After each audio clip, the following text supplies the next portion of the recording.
Hello everyone, good morning. I'm Engineer Russell Dino Alba.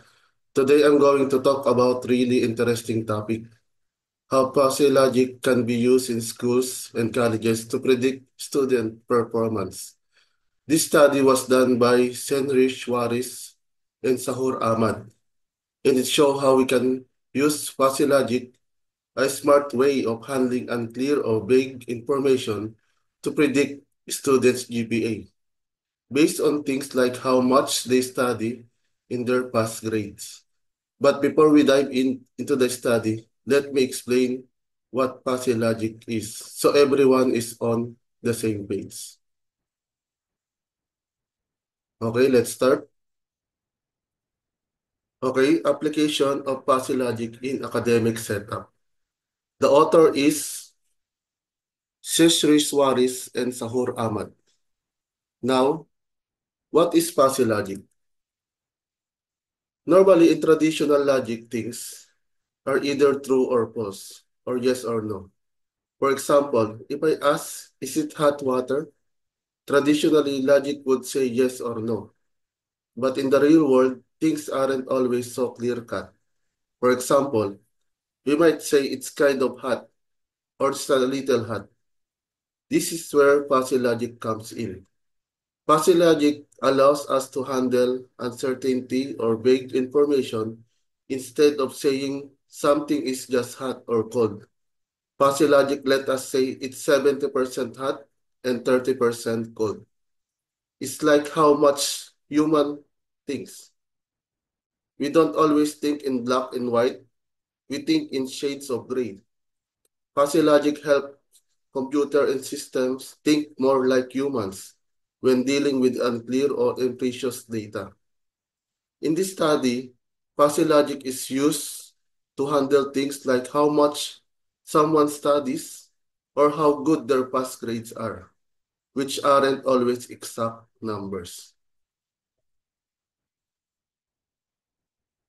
Now that we know what fuzzy logic is, let's talk about what this study is all about. The researchers wanted to find a better way to predict students' GPA. Normally, we use clear-cut numbers, but sometimes things like how much someone studies or how good their past grades are can be a bit vague. Fuzzy logic help us deal with this kind of unclear information. The study create a system using fuzzy logic to predict GPA, and it shows that this method works really well for handling these kinds of fuzzy logic or unclear situation.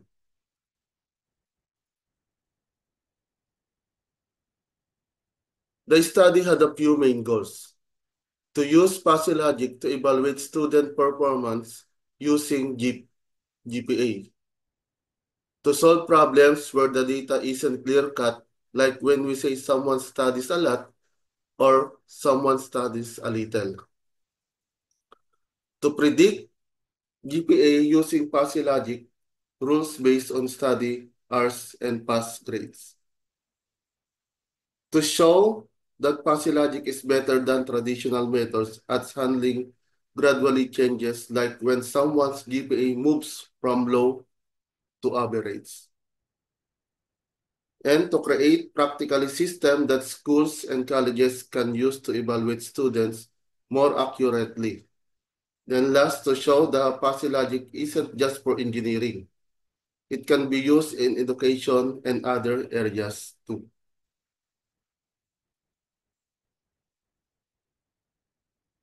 The paper doesn't go into great detail about the data collection process, but we can make some educated guesses based on the context of the study. The researchers likely collected data on study timing, how many hours student study, previous mark, and GPA. This data probably came from academic records, surveys, or self-reported information from students. The participant is in the university student, likely from the University of Gujarat or similar institution. This student's academic performance data like study hours, previous marks, and GPA were used to create the fuzzy logic system. So, the model is based on the real student data, which make it more reliable and practical. Let's break down the data that they collected. Input variables. These are the factors that influence the output. In this study, the input variables were study timing, how many hours a student studies. Previous mark, the student pass grade usually given as a percentage. Output variable, this is what the model is trying to predict. In this case, it's the student GPA. So the researchers gathers data on study hours and pass grades to predict GPA.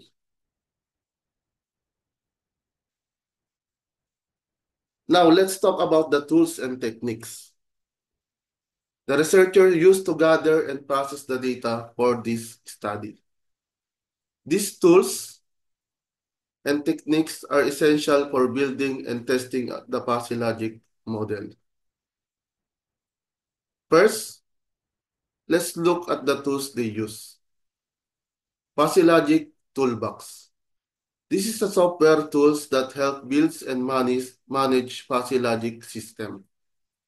It includes features like FIS editor for creating the fuzzy inference system, the membership function editor for defining categories like low, average, and high, the rule editor for creating if-then rules, and the rule viewer and surface viewer for visualizing the result. Another one is the MATLAB. This software is more powerful, used for mathematical modeling and simulation.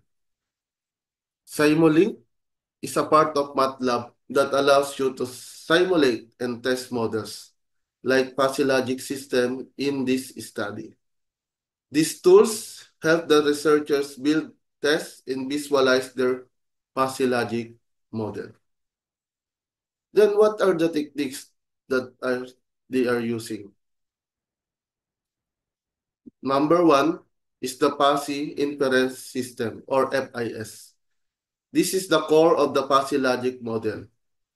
It's a process that takes fuzzy inputs like low or high study hours, applies rules, and produces fuzzy outputs like low or high GPA. Think of it as the brain of the system. It makes decisions based on the input data. The next one is membership function. These are used to define categories like low, average, and high for each variable. Study timing, previous marks, and GPA. For example, if a student studies for 2 hours, the membership function might say this is 80% low and 20% average. Number 3, fuzzy rules. These are simple if-then rules that connect the inputs to the output. For example, if the study timing is low and previous marks are low, then GPA is low. The researchers created 9 rules like this to cover all possible combination of inputs. And the last one is simulation. After building the model, they use Simulink to simulate it and see how it performs. They also generated 3D surfaces to visualize the relationship between inputs, study timing and previous marks, and the output, which is GPA. This helps them understand how changes in the study habits or pass grades affect GPA. Why are these tools and techniques are very important? The Fuzzy Logic Toolbox and MATLAB Simulink make it easier to build, test, and visualize the fuzzy logic model. Without these tools, the process would be much more complicated. The fuzzy inference system, or FIS, is the heart of the model. It's what makes the system work by applying the rules and making decisions. Membership function and fuzzy rules help the system handle vague or unclear information, like when we say someone studies a little or a lot. Then last, the simulation allows the researchers to test the model and see how it performs different scenarios, making sure it works well before using it in the real-world situation.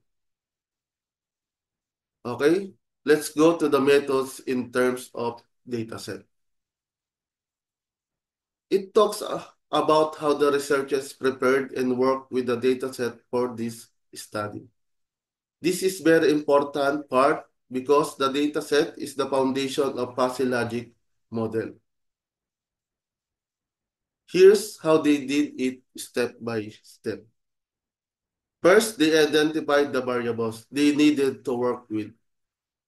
Inputs were study timing, how many hours our student studies, and previous degrees, marks, their past grades in percentage. The output, they wanted to predict what was the student's GPA. So, in the simple terms, they wanted to see how study hours and past grades affect student GPA. The next, they collected the data. They gathered information on the study hours, previous marks, and GPA from a student records or survey. This data was used to build the fuzzy logic model. Think of it like this. If you want to predict something, you first need to gather all information that might affect it. Once they had the data, they needed to organize it into categories. This is where fuzzy sets come in. They define categories like low, average, and high for each variable. For example, if a student studies for 2 hours, that might be categorized as low study time. If they study for 5 hours, that might be average, and so on. These categories were created using something called membership function, which tells us how much something belongs to a category. For example, 2 hours of study might be 80% low and 20% average. After defining the categories, they created rules to connect the inputs to the output. These rules are like simple if-then statement. For example, one rule might say if the study timing is low and previous marks are low, then GPA is low. They created 9 rules like discover all possible combination of study hours and previous marks. These rules helps the system decide what the GPA should be based on the inputs. Now, this is where the magic happens. They use tool called MATLAB to build a fuzzy inference system or FIS. The FIS takes the fuzzy input like low or high study hours, applies the rules we just talked about, and then turns fuzzy outputs into a clear, crisp GPA prediction. Think of it like a decision-making engine that uses the rules to figure out what the GPA should be. To test the system, they use Simulink, which is a tool for simulating models. They run simulation to see how changes in study hours and previous marks affect the predicted GPA. They also created 3D surfaces to visualize the relationship between the inputs and outputs. These graphs make it easier to see how the system works and how different factors influence GPA. Finally, they analyze the results.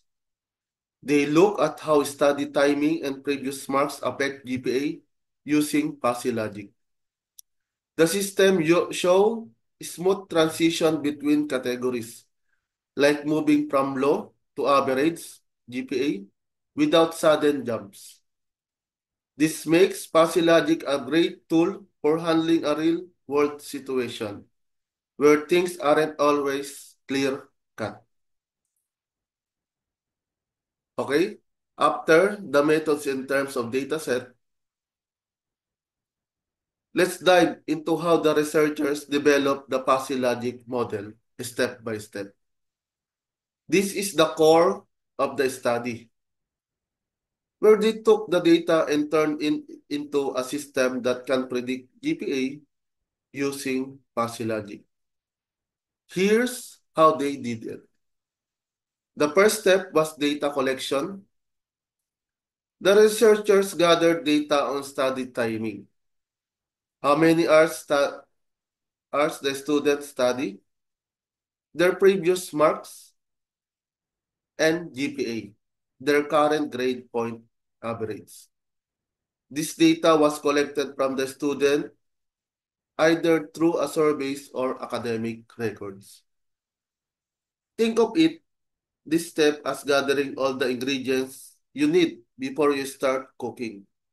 Without the data, you can't build the model.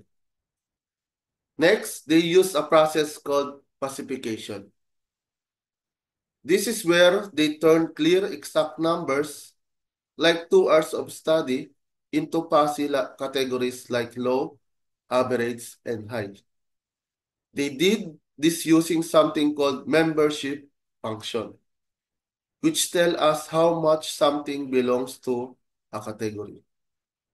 For example, 2 hours of study might be 80% low and 20% average. This step is more important because it helps the system handle vague or unclear information, like when we say someone studies a little or a lot. After classification, they created the rule. These are simple if-then rules that connect the fuzzy inputs to the output, which is GPA. For example, one rule might say if study timing is low and previous marks are low, then GPA is low. They created 9 rules like this to cover all possible combination of study timing and previous marks. These rules act like a guide for the system, telling it how to make decisions based on their studies.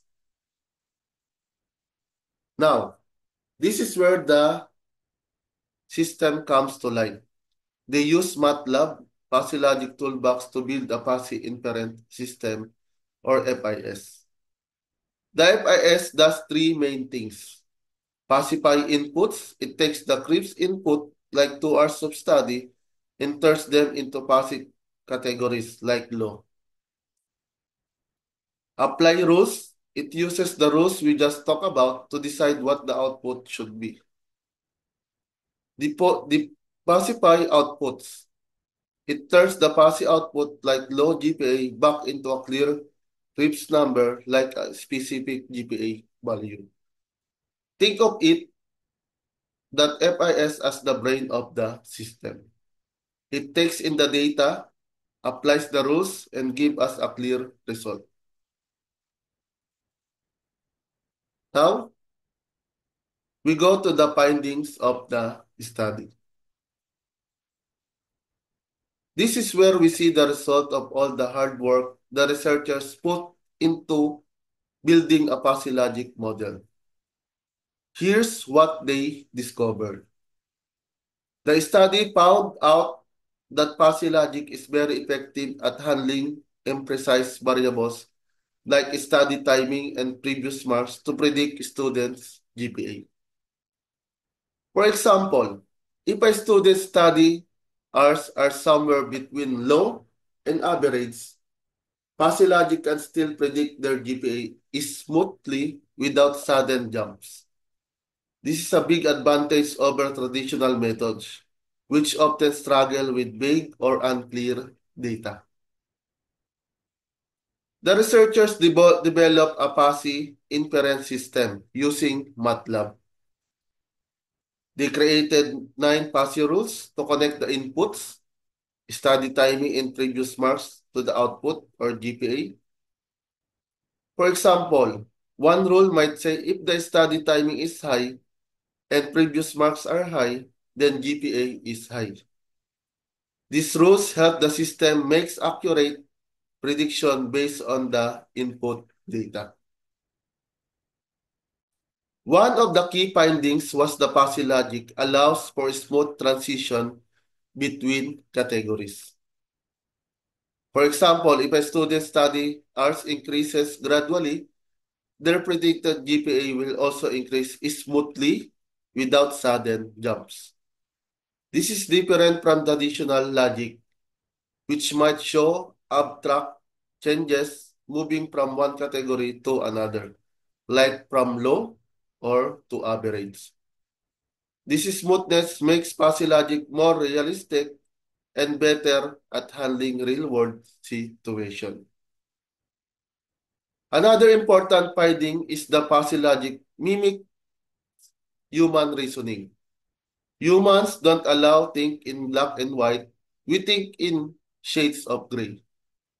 Fuzzy logic works the same way, making it more intuitive and easier to understand. This makes fuzzy logic a robust and simple tool for academic performance assessment. The study also highlighted that fuzzy logic has broader application beyond just predicting GPA. It's used in control system like controlling machine and pattern recognition like identifying patterns in data.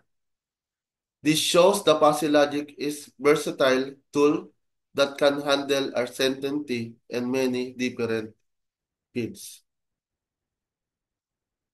Okay, then let's go to gaps and limitation. While the findings are promising, no study is perfect, and there are always areas where improvements can be made. Here's what the researchers identified as limitation in their work. One of the main limitations is the study only focuses into variables, study timing, and previous marks. While these are important, these are other factors that can significantly impact academic performance, like attendance, motivation, and socio-economic background. By ignoring these factors, the model might not fully capture the complexity of student performance. Another limitation is that the model relies on simulated data rather than the real-world student records.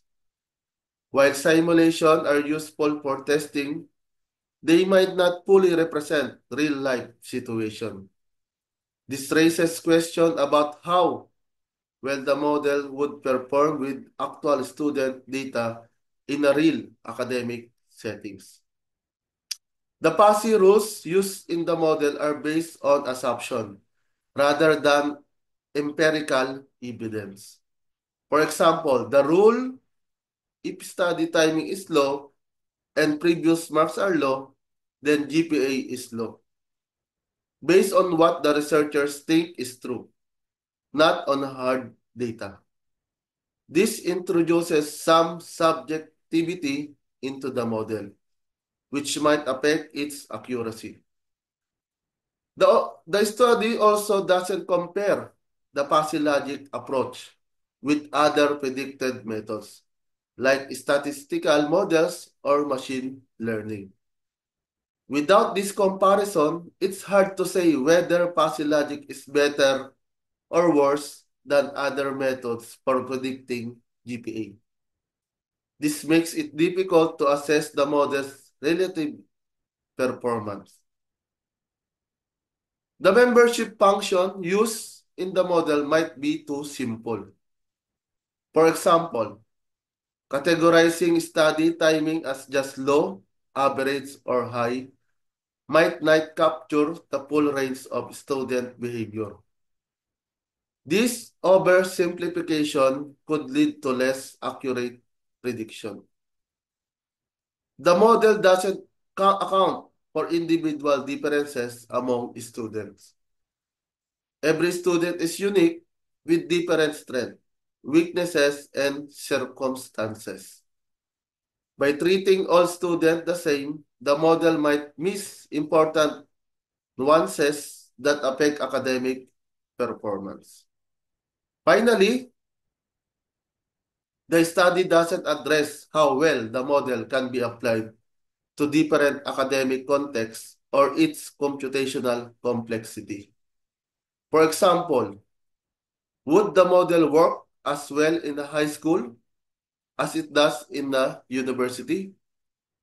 Additionally, there are potential ethical concerns that weren't discussed, like how the model might be used to make decisions about student futures.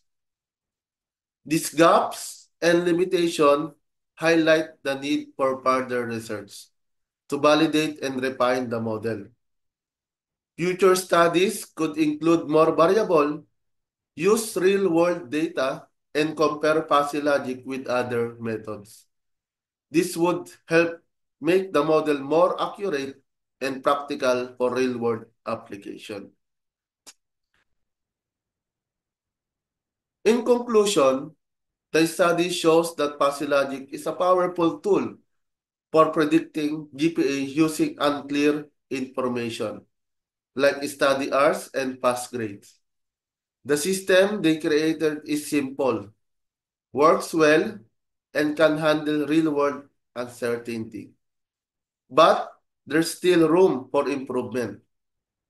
The researchers suggest adding more variables and testing the model with real student data to make it better. That's it for my presentation. I hope you now have a better understanding of what fuzzy logic is and how it can be used in school and colleges to predict student performance. Thank you for listening. Goodbye.